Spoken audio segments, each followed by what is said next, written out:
Hello बच्चों, आज मैं आपको बताऊंगी कि उपन्यास का उद्भव व विकास कैसे हुआ। तो इसमें आप लिखिए कि हिंदी उपन्यास का आरंभ अंग्रेजी और बंगला साहित्य के आधार पर बताया जाता है।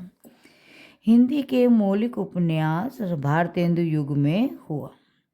हिंदी उपन्यास की विकास यात्रा को हम 4 भागों में बांट सकते हैं।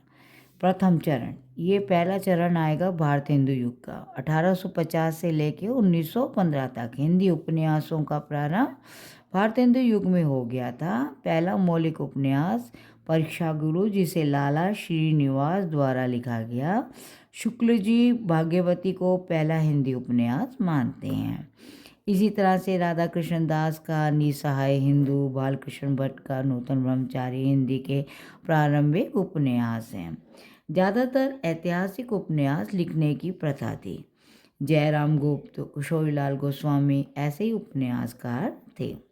द्वितीय चरण आता है प्रेमचंद युग का। 1916 से लेके 1936 तक ये माना जाता है। प्रेमचंद जी ने हिंदी उपन्यासों की नींव मौजूद की। उन्होंने कम से कम 11 उपन्यास लिखे, जिसमें सेवा सदन, रंगभूमि, निर्मला, गबन, गोदान प्रमुख हैं।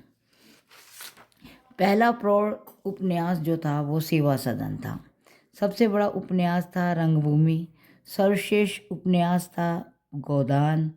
फिर इसी समय जयशंकर प्रसाद जी ने भी उपन्यास के क्षेत्र में बहुत कार्य किया। उन्होंने 3 उपन्यास लिखे, तितली, इरावती और काल।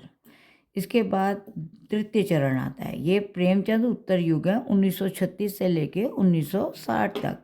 प्रेमचंद के बाद कथा साहित्य में दृष्टिकोण, विषय आदि में कई परिवर्तन देखने को मिलते हैं। इस समय के प्रमुख कवि हैं जनेंद्र कुमार।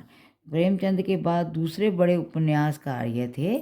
परख सुनीता इन्होंने लिखी। इलाचंद ने सन्यासी, जयसल और यशपाल ने देशद्रोही।